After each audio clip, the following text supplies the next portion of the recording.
Welcome to the Nose Plays Total War Warhammer.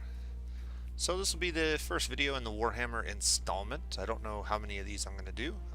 It'll largely depend on how much traffic I get on this particular video, but in one of my earlier update videos I got some comments saying that people would like to see this. I mentioned that I had recently purchased the base game of Total War Warhammer. So my goal today is to just kind of do a little portion of the early part of the campaign, and what I really want to focus on is showing people what the base game actually looks like when you're playing it. There's definitely a portion of the content that is not available, but there is a lot of it that is part of the DLC that you'll still interact with, as you'll see in the campaign. So I think, in my experience at least, in my opinion, if you can find Total War Warhammer on sale, I see it on sale regularly for about $20. I think I've seen it last year, at least one time I saw it, I think for like $14.99, very briefly on a flash sale. So if you can find it for a price like that, I think the base game is totally worth it. You'll get plenty of time in the campaign exploring the different factions that you do have available, and you can get a taste for the custom battles and see if it's a game that you might like to expand upon. Maybe look at picking up Total War 2, which is kind of almost like an add-on to this game, and some of the other DLC content that comes with it. I am fully planning on purchasing some of the DLC as I see it on good sales, but I'm not going to pay full price for any of it, so I'm just kind of cheap like that. I game on a budget, and I usually buy everything on sale. So that being said, let's go ahead and start a new campaign. The only campaign you have in the base game is the Old World campaign. There are two other campaigns available through DLC, Beastmen campaign and a Wood Elf campaign. I'm not exactly sure which factions participate in those. Obviously the Beastmen and the Wood Elves do. I don't know if any of the other factions have unique campaign storylines within those, but this one has a unique campaign storyline for all of the major factions. And one of the neat things that they did do is, even if you do not purchase the DLC in the grand campaign, you still interact with all the other factions. So we will still interact with Beastmen, Wood Elves, Norska will be in the game to some extent. And so all of those factions are still part of the game, you just can't use them. So that's good to know. So these are all the factions that we have access to. You can play a unique campaign story for each one of these factions. The Bretonnians are split into 3 groups. I believe their storyline is basically the same, so they're all one faction. Same with the Greenskins. I haven't really played with any of the other factions besides the Empire. I've mainly been focusing on learning how to play the game, and so, but these are the ones that you start with within the game. All of these are free downloads or a part of the original game. All of these factions that you now see that just popped up are also part of this campaign. You will see them. We'll see Crooked Moon pretty early in the game usually. The Wood Elves are in the game. Norska usually shows up later in the game for the Empire. And yeah, you'll see all of these people. Now, anything with a little purple banner or a purple bar, these are the DLC things that I have not purchased. So while we'll see them in the game, I can't utilize them as my own faction. There's a little bit of Empire DLC, as you'll see when we get started here, that I'm missing. We're gonna go ahead and start with Karl Franz. He has a pretty good starting set of benefits and units. Balthazar Gelt's pretty cool. He's a wizard, definitely strong in the late game and once you've unlocked most of his magic. And this guy, Volkmar the Grim, he is DLC, as you can see, so we will not have access to this unit, I do not believe. I believe he also unlocks these units, and so we will not be getting them as well. So we do have a little bit of a restricted armies list compared to what the full game entails. If you want to unlock some of that stuff, it's relatively cheap when it's on sale, but you don't need it. These units are cool, but they're not mandatory in order to play or win the game. So we'll go ahead and start. Just a normal difficulty campaign. I'm not very good at the game yet, and I'm going to skip most of the cutscenes for you guys. Unfortunately, I do have a long load time. I'm running this game on a regular hard drive instead of an SSD at the moment, so it'll take a few moments to get going here. But the basic premise is the old emperor was assassinated or died recently, and a new emperor was elected, but nobody was really happy with the election within the empire. So all the individual provinces, you can think of them sort of like states or independent countries that were united at one point in time, they've kind of all just broken off and decided to do their own thing. The province that we start in, the main capital of Reichland, and Altdorf is the capital city in Reichland, has also undergone a civil war. So our first task as a newly elected emperor is to reunite our own province. We have some secessionists within the province that have taken over a good portion of it. We've got to take it back.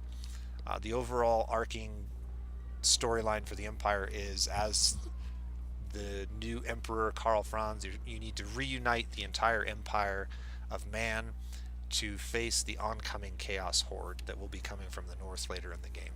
So if you haven't done that, by some point in the game, chaos starts coming down, and if you're not strong enough and big enough to handle it, they basically come down and wipe you out. They're pretty powerful.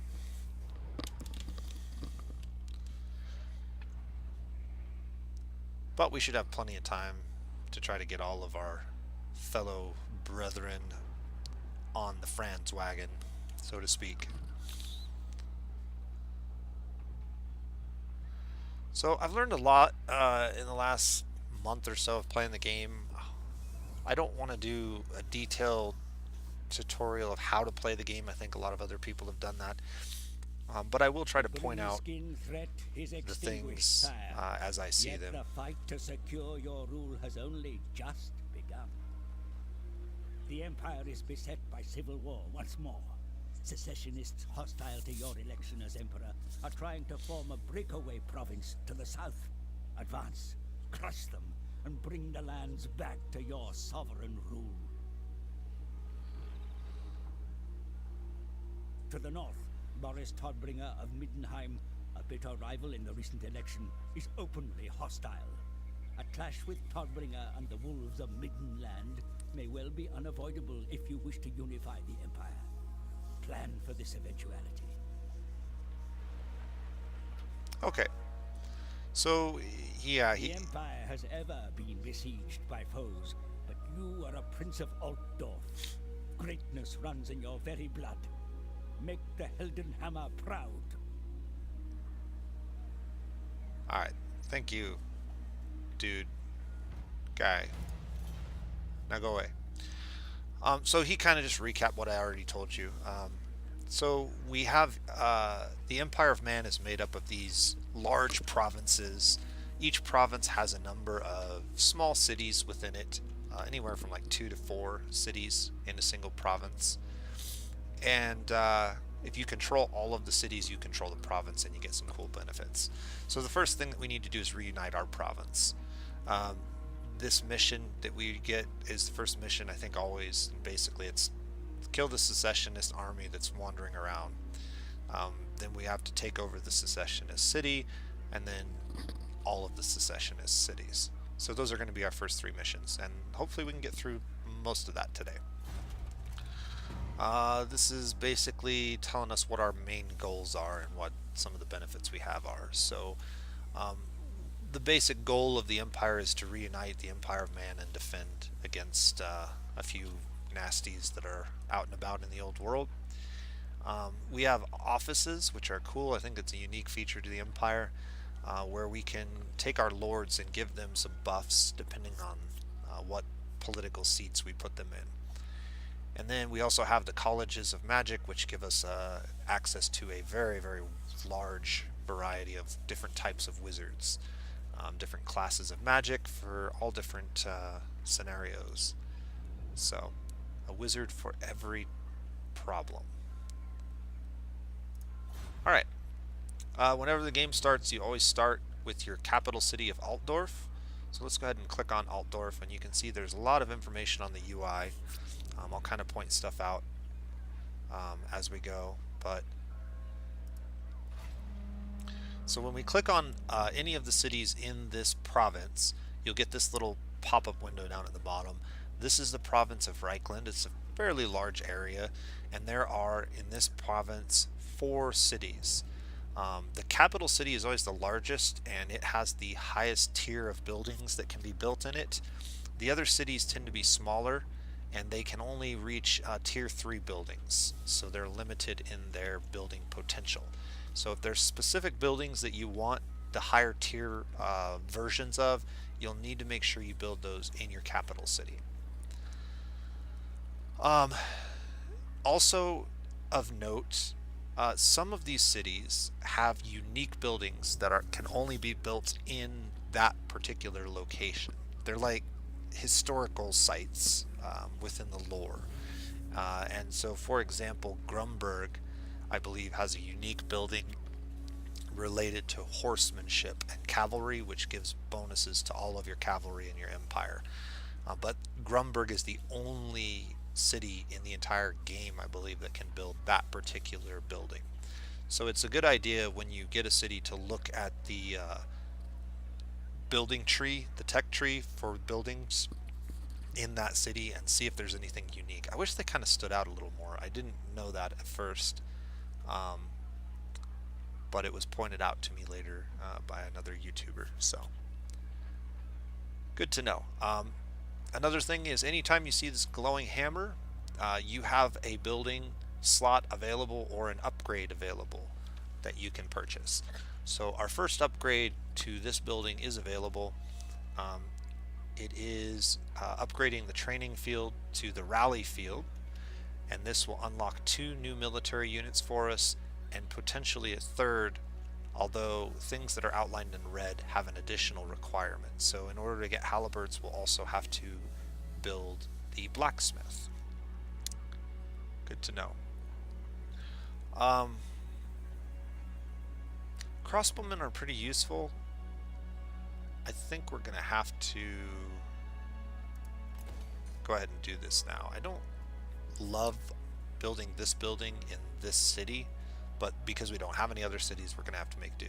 One thing that you do have the option of doing throughout the game is destroying buildings that you've built, getting back some of your money for it, and then building a different building. So we can build this here for now, and then later on, if we get a second one in another city, we can destroy this one and build something different in this slot. So that's good. Right now, our city is level 2. This city can go all the way up to level 5. Most of the other ones can only get to 3. And you can see a lot of these buildings have upgrade paths.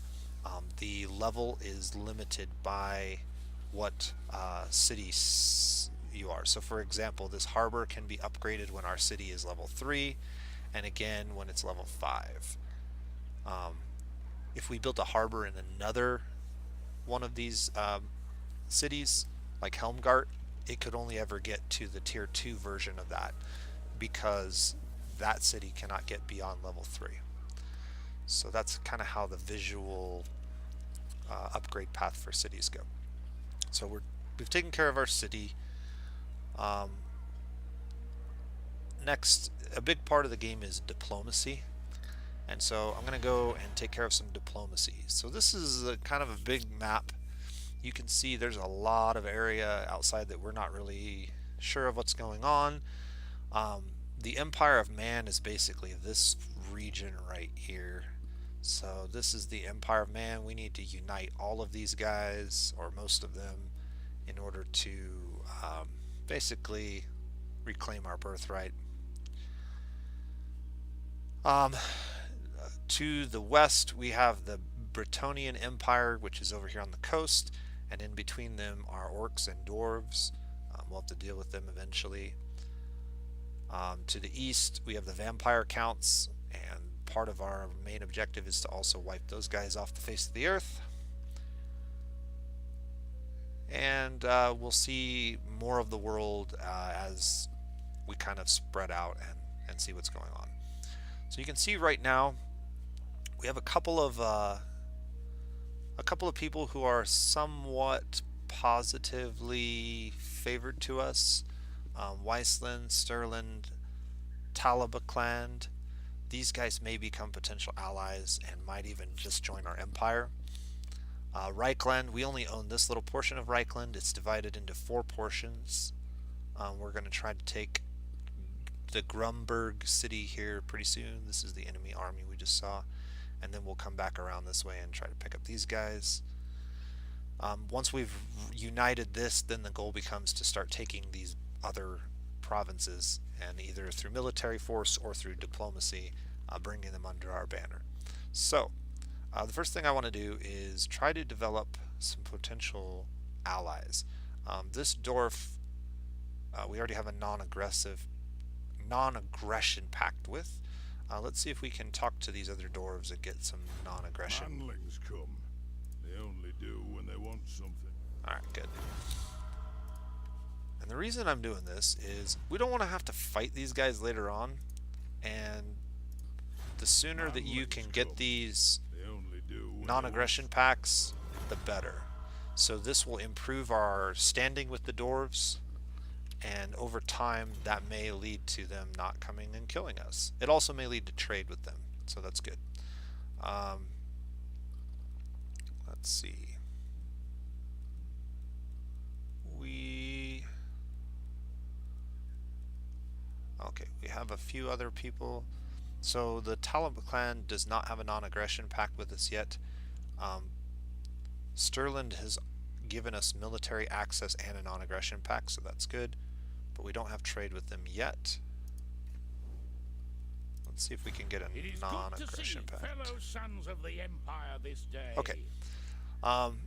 So things that are in green, likelihood of success is high. These pretty much always go through if you select them. The yellow ones will usually go through if you offer some kind of a gift with them. The gift can vary in size, and many times the yellow ones will go through even without a gift. It's kind of 50-50, I guess. And the red ones pretty much never go through, unless maybe if you have like a really massive gift to offer, you might be able to get a red one. I've never been able to get a red one even with a gift. So each one of these things improves your standing, and as your standing turn by turn increases, more and more of this stuff becomes available. So the higher you get down this tree, the better. So let's go ahead and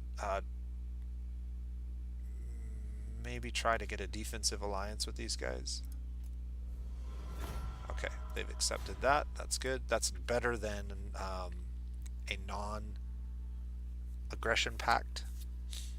And let's see if we can get military access. They've rejected that. Excuse me.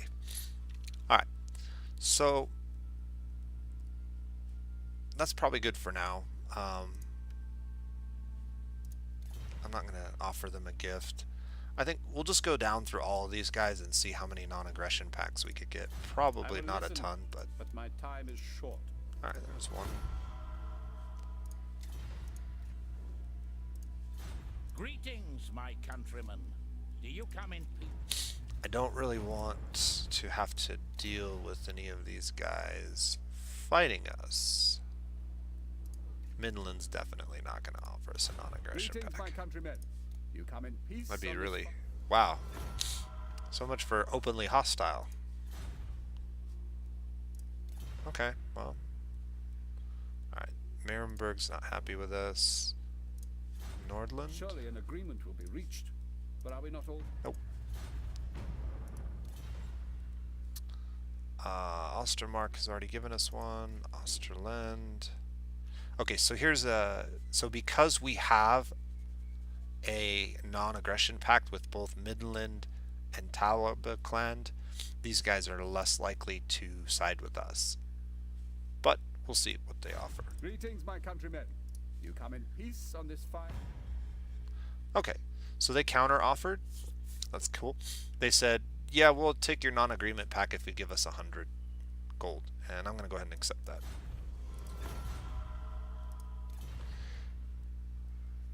And that's pretty much all of the Empire factions. So there's only a handful of them that didn't give us a non-aggression pact for now.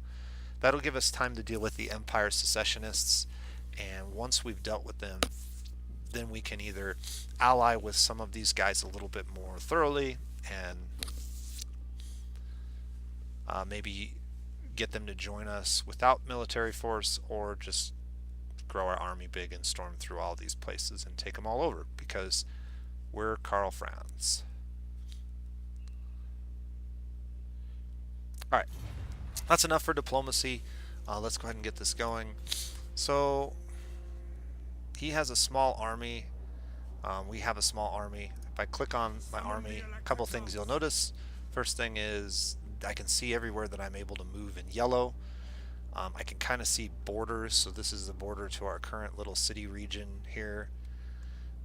If we cross that border, we're no longer in friendly territory, and there's some things that impact us differently. I have basically one of every type of unit, so a very diverse army. While his army, I have limited information on their army based on how close they are to my own troops. So I don't really know everything that he has, but he's got 6 units plus his lord, a level 1 lord.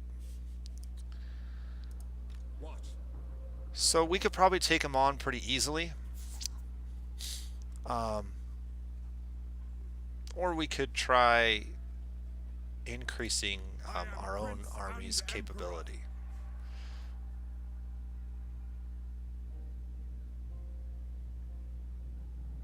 When you hover over them, you see this area in red. You're not able to move in or through that area. If you do, you basically start a fight. So they're basically preventing anybody from moving through this area without fighting them.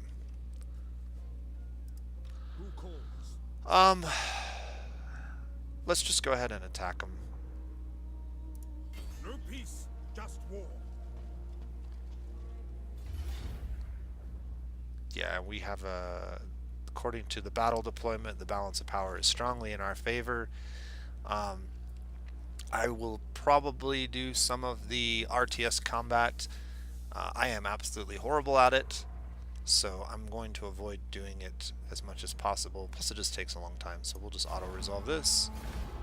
And we beat them pretty thoroughly. Gain some loot. And now we have to decide what we do with the captives. Additional speed. That will be good to give my Reichsguard. Okay. So we can get a leadership bonus to our units for the next 5 turns, or we can replenish our units' casualties by 9%. We're going to go ahead and do that. Step to it. Okay, our first reward is now claimed, and we're going to get a second reward here momentarily. This is basically just saying we have this new standard we can give to a unit to give them a buff. And the next mission is Conquer Grumberg. So Grumberg is actually right here. Before we conquer Grumberg, we're going to have to get a little bit bigger army. So his army is weak, but one thing to keep in mind is that Grumberg has a garrison of military units. So he's got 1, 2, 3, 4, 5 additional units, and as long as he's within that red circle, he gets to bring those units into the fight. So we're going to have to take a step back into our own territory, and that will give us a little bit of healing on our units, so we'll recruit some of our units back, and then we should also be able to recruit some more military. Now, looking at his army, I will not obey.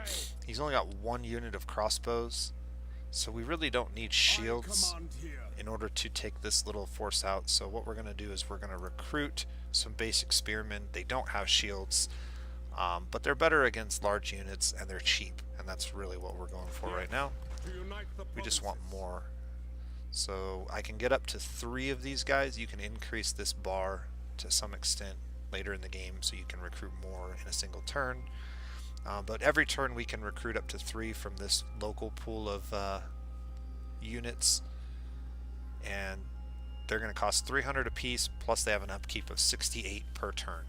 Now, there are some things we can do to reduce these costs, but for now that's what we're going to do. Okay, last but not least, I want to talk about the lords and why we would want to grab one. So,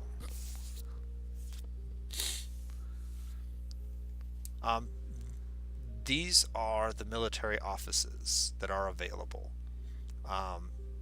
Karl Franz is always the emperor. You can't really change him or move him around. And he doesn't really get any special benefits other than his normal benefits for being your main character. But these other seats, you can put different lords that you recruit into these positions and you gain a benefit. So this one is the one that I'm looking at right now. This gives a character the title of treasurer, which gives us an additional 25% on all tradable resources. So once we have some trade going, this becomes very useful.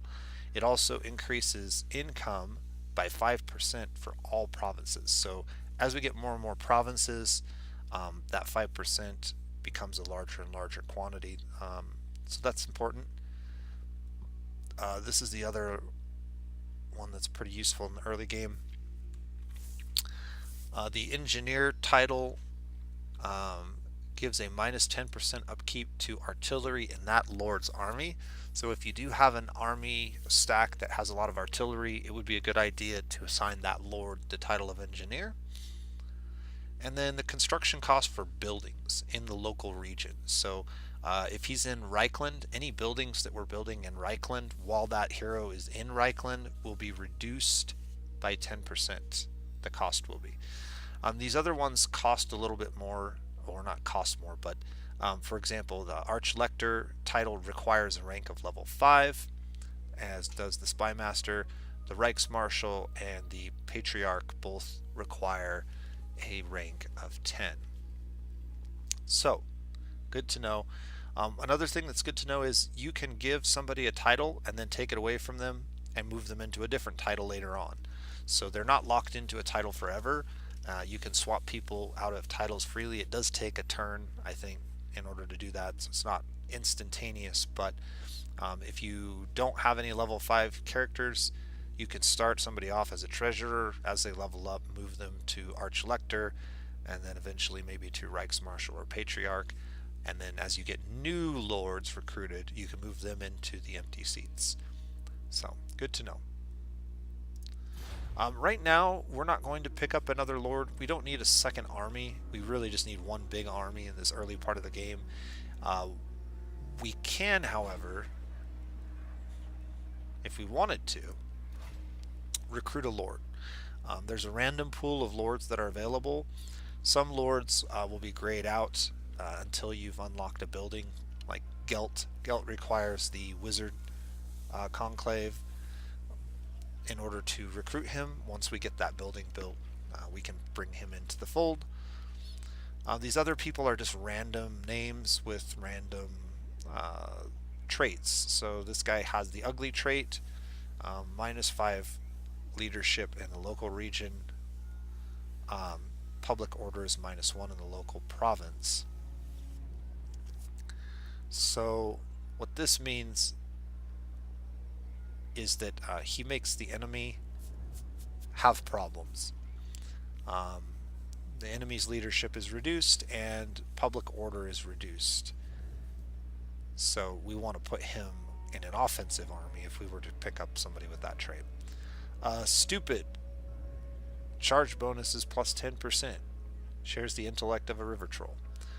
So he might be good to put on a horse, for example. Some of these are more beneficial than others. We're not really too excited about either of these guys. One neat thing is that our lords start with 2 bonus levels because of Karl Franz. I believe that's it might be an Empire-wide trait, or it might be a Karl Franz trait. I can't recall for sure. But our lords all start with 2 levels. So instead of being level 1 when we recruit them, they're level 3. They do cost quite a bit, so they have a 225 gold upkeep, which is pretty expensive if you don't need it. The other thing they do is they increase the cost of your overall army for all units by a small percentage. So you can't just infinitely create large stacks of armies without increasing your resources significantly. So we'll see that as we move forward. As our resources grow, we'll be able to afford bigger armies. But each army costs progressively more by a percent. So, alright. I think this is a good place to end our first turn. I think we've gone over most of what we need to for this first turn. So, oh, Karl Franz, skill point time. I do like that they give you these little warnings that you haven't completed everything. So, skill points. We have 1 skill point because we won that battle. We gained a level. You can see this is a pretty massive tree. There are 3 basic paths. So you have the red path, the blue path, and the yellow path. Each of them kind of focuses on slightly different things. And then we have some unique abilities and mounts, things like that at the top. The red path mainly increases your military ability. The blue path has a lot to do with governing. And the yellow path is individual character stats. So what we really want to do in the early game is make our army stronger. And one thing that is very useful is being able to move your army a little bit further each turn. Logistics plays a huge role in this game. You have a limited number of armies, a limited number of places you can defend because of costs of having too many armies. And so having the ability to move around a significant distance is useful. So we're definitely going to take Route Marcher. Another really useful early game ability is Honest Steel.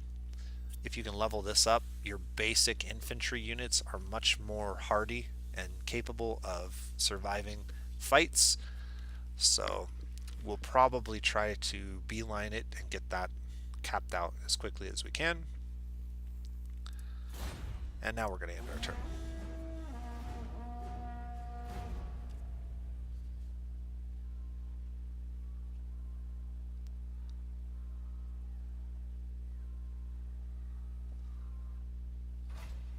Alright, so a couple things.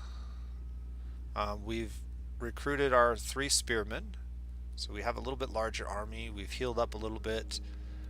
We have an enemy army of Crooked Moons. Now, I don't have the Crooked Moon DLC, but they are in the game nonetheless. So we will encounter these other factions that are DLC content in the campaign mode.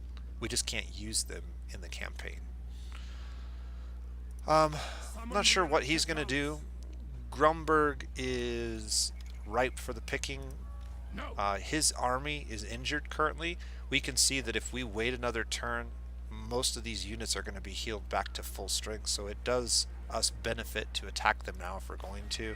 We also need to remember that they are going to have some reserves, so 1, 2, 3, 4, 5, plus Absolutely not. 2, 3, 4, 5, 6, plus the 6 units he has, the 5 units and his lord. So he's probably going to outnumber us, or be very close to the same. But half of his army is already injured, so we should be able to take them on no problem. So let's go ahead and make this attack. Men, I will fight with you. And we can see that it's a relatively even battle. I think we're going to go ahead and play this one out. and hope that I do a decent job. We do have a slight advantage in that we have more ranged units than they do, so if we can get rid of their ranged units, our ranged units can basically just rain death on them. We also have cavalry, but we'll have to keep the cavalry away from the spearmen. I'm going to go ahead and give the cavalry this banner. So now that I've assigned that banner, this unit will get a 20% boost to their speed, which is really useful because they're already pretty fast. And the other option we have is we could encircle them and try to coax them to attack us.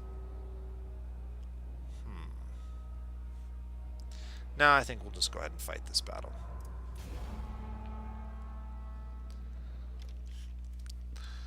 So, as I warned you earlier in the video, my combat skills in this game are horrible. I don't have very good micromanagement skills, and I don't have a great grasp of controlling and moving units properly.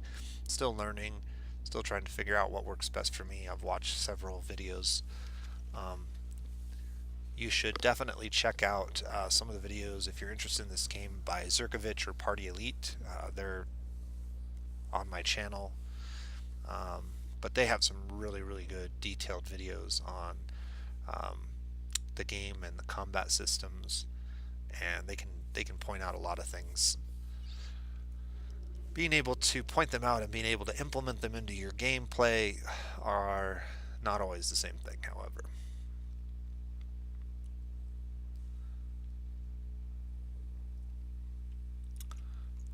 Okay, so they're going to be up on a hill.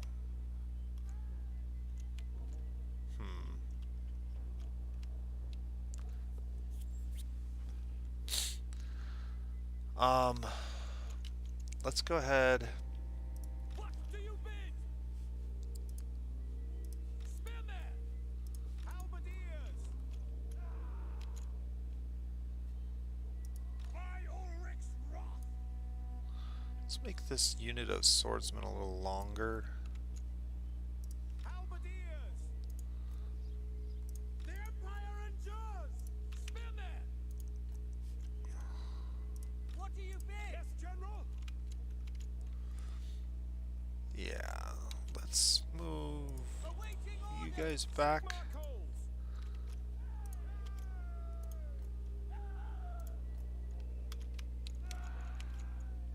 Alright, Swordsman! we'll move these guys up.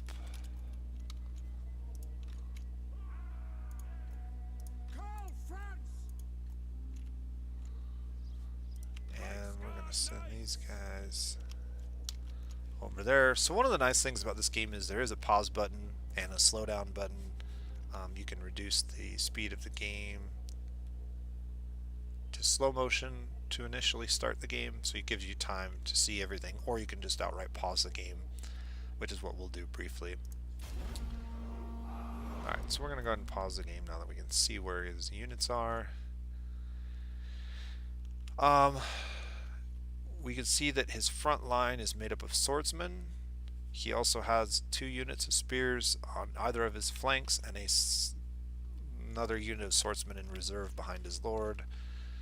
He is going to get some... let me see if I can adjust the camera here. I don't like this viewing angle. Is it this button? There we go. I like to view more of a semi-top-down view. Okay. That's almost too much. There we go. Alright. So the plan is to get Karl Franz on their leader. He's a good melee expert. He can handle their lord more than likely. Get our ranged units to focus fire their ranged unit and get them off the field, and then we can focus fire anything that's not in combat. So we'll start with that. Let's move you guys into their front line.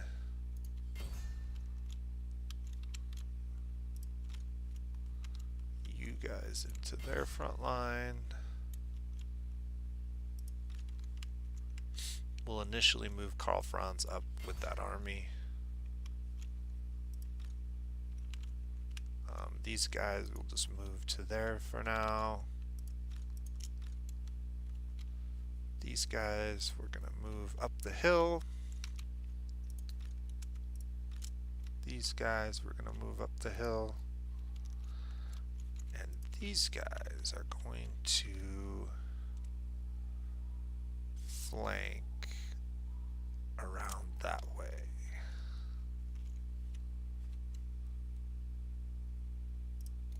I don't want them to charge yet.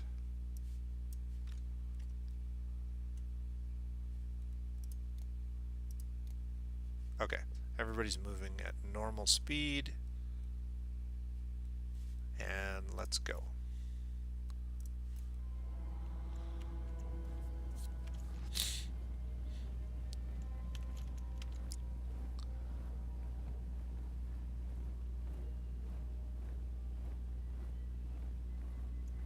Okay, we need to look out for wherever his allies are going to be coming in. Okay, they've seen my horsies, so now it's time to increase their speed.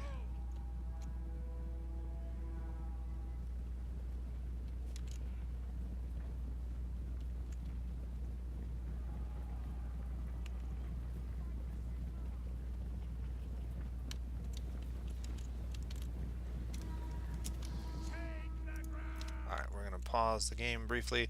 So I've managed to skirt around their spearmen. I should be able to get around to their back line and do some serious damage.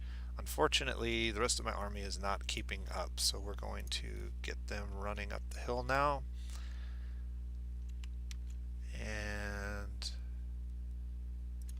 go.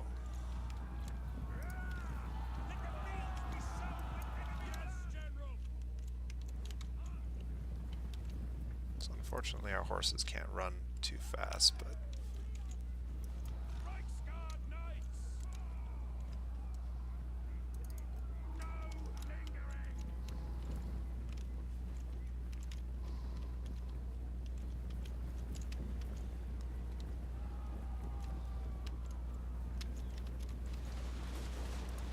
all right. So let's go ahead and charge these guys into their archers and try to get them to break a little bit more quickly. We haven't assigned these guys to anybody yet. I think we're going to send them out to tie this unit up. No. Maybe we'll bring them in and help assist that unit.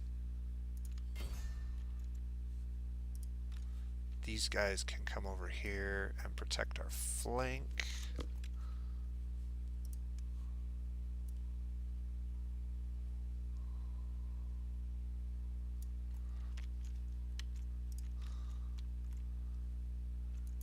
These guys can tie that unit up and that unit up, and we should be able to just repeatedly ram them from the back with this unit.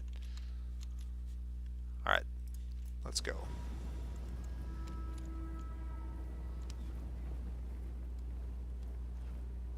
We'll have to keep an eye out for this.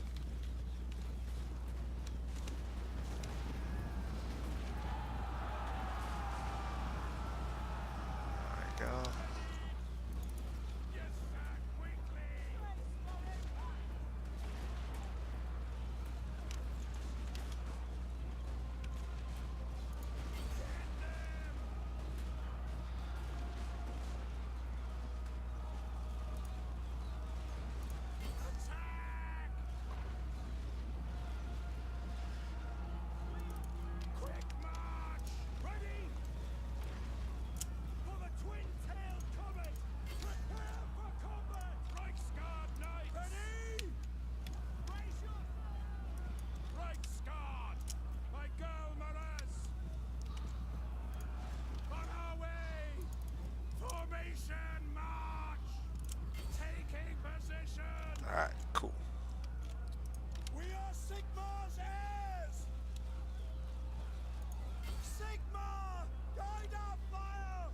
our pistols? Where are our pistols at? Oh, they're somehow tied up. Let's get Karl Franz in here. Where's their lord at? I don't see him.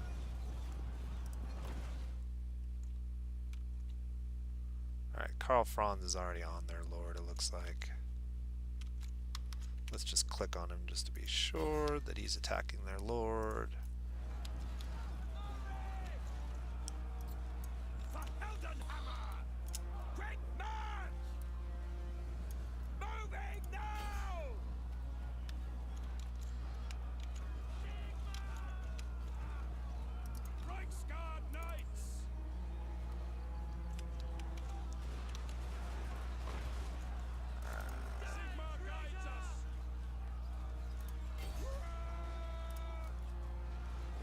Go.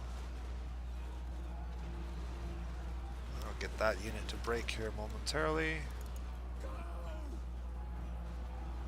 Alright, that unit's routed. Victory is ours.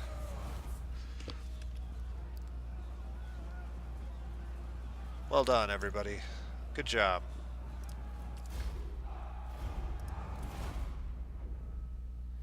Okay, so pretty good fight. You notice we didn't lose a lot of our units.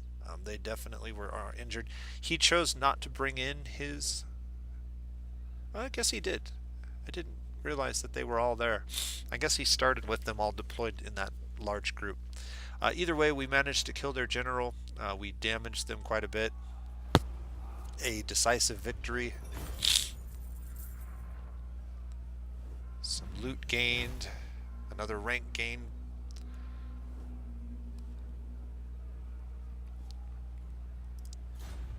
Getting that banner on our cavalry is really, really cool.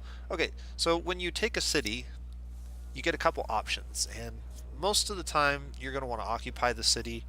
Occasionally you might want to sack or raise a city, but it just depends on what the scenario is. I don't really... you have to really be hurting for money to loot and occupy. This is a really bad thing. It makes people really unhappy and causes some problems. So we're going to go ahead and go with this one. Alright, we've destroyed a good portion of the secessionist army. We've gained our reward for 1,000 gold. Your burgeoning realm And we have a grows new for eminence, yet many objective. evils still abound in this world. Thank you, sir. So the main objective now is going to be to capture 2 different settlements. It doesn't specify which settlements those have to be, but clearly if we... Oh, and here's a quest that's been issued. We'll talk about quests later. I'm going to just skip that. Clearly, if we look at our city, we now have Altdorf and Grumberg. We need to take 2 more. Clearly, they're directing you to take these 2 settlements and finish collecting your particular region. So that's what the plan is going to be, but I think I'm going to go ahead and end the video now. I don't want to make it too long. We'll definitely get through more than 2 turns if I do continue this series, because I won't be explaining as much as we go forward. But yeah, this is the game. It's pretty cool. I really enjoy it. I think it's definitely worth 20 bucks, and I've already put quite a few hours into it, so I feel like I've got my money's worth. If you're on the fence, you should definitely give it a try the next time it's on sale. Even if you just buy the base game, I think you'll be happy with it. And if you do decide to piecemeal out the rest of it over time, so be it. If not, I don't think you're going to be out too much. I think it's a good experience. So with that being said, I hope everybody has a great day. This has been the Nose Plays Total War Warhammer. Till next time.